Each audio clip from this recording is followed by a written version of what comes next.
हमने सोचा नैनीताल जाएंगे, फिर सोचा कैंची धाम और अब जा रहे हैं कौसानी।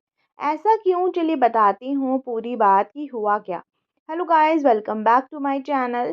सबसे पहले तो सॉरी, क्योंकि ये व्लॉग बहुत पहले आ जाना चाहिए था लेकिन लैपटॉप के इशू की वजह से नहीं हो पाया। और अब जब मेरे पास न्यू लैपटॉप आ गया है तो टाइम का इशू हो रहा है, मैं टाइम मैनेज नहीं कर पा रही हूँ। चलिए finally vlog is out now. I hope आप सब इंजॉय करेंगे।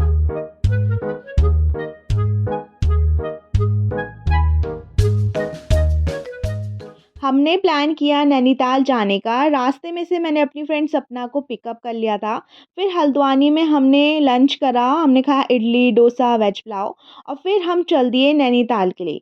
वीकेंड था और 2 अक्टूबर की गांधी जयंती की छुट्टी भी थी, इसलिए इतना ज़्यादा रश था, बिल्कुल स्पेस नहीं था। और फिर हमारा प्लान बना कि चलो कैंची धाम चलते हैं, वहाँ के दर्शन करके फिर नैनीताल आएंगे या आगे देखेंगे कहाँ जाना है। तो कैंची धाम जाते-जाते भी इतना ज़्यादा रश था, गाड़ी एकदम स्लो चल रही थी। और फिर हमारा प्लान बना कौसानी का और कौसानी पहुँचते-पहुँचते हमें 10 घंटे लग गए। ऐसा लग रहा था कि सारे लोग छुट्टियां मनाने नैनीताल और कैंची धाम ही आ गए हैं, क्योंकि कैंची धाम में पार्किंग बिल्कुल फुल थी, बिल्कुल स्पेस नहीं था। फिर हमने सोचा कि चलो और आगे चल के कौसानी ही चल लेते हैं। और कौसानी पहुँचते-पहुँचते हमें रात हो गई थी। और वहाँ का रास्ता भी कहीं ऊंचा कहीं नीचा, मतलब बहुत अच्छा है पर अजीब भी है।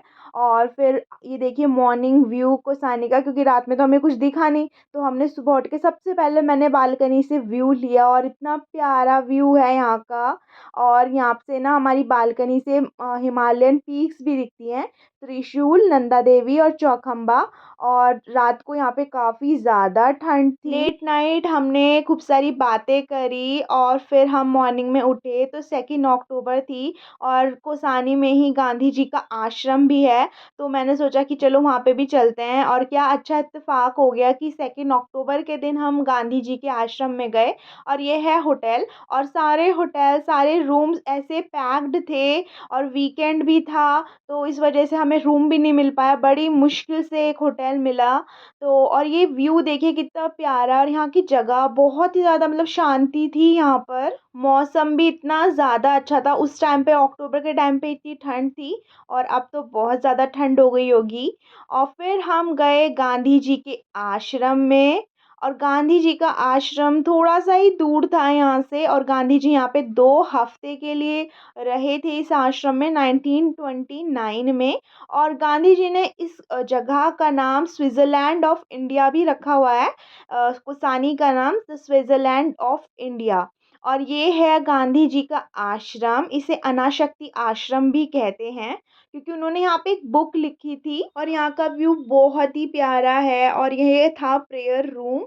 यहाँ पे गांधी जी की बहुत सारी पिक्चर्स हैं, उनकी पूरी लाइफ की जर्नी बताई गई है, कैसे कैसे उन्होंने पढ़ाई करी, उनका बचपन, उनका लाइफ का जो भी स्ट्रगल था, सब कुछ यहाँ पे बताया गया है। वो कोसानी आए, उन्होंने अनाशक्ति योगा एक नाम की बुक है वो लिखी। और कैसे कैसे उन्होंने इंडिपेंडेंस से रिलेटेड जितनी भी हिस्ट्री है सबकी फ़ोटोग्राफ्स, अखबार की कटिंग, सब कुछ यहाँ पे लगाई हुई थी। और यहाँ पे ना कैमरा या फ़ोटो क्लिक करना मना है, लेकिन मैंने फिर भी थोड़ा बहुत कर ली। बहुत अच्छा लगा यहाँ पे आके। और सच में गांधी जी ने इसको जो स्विट्ज़रलैंड ऑफ इंडिया नाम दिया है ना, सच में लग रहा था ये स्विट्ज़रलैंड ऑफ इंडिया, क्योंकि इतना प्यारा व्यू दिख रहा था यहाँ से।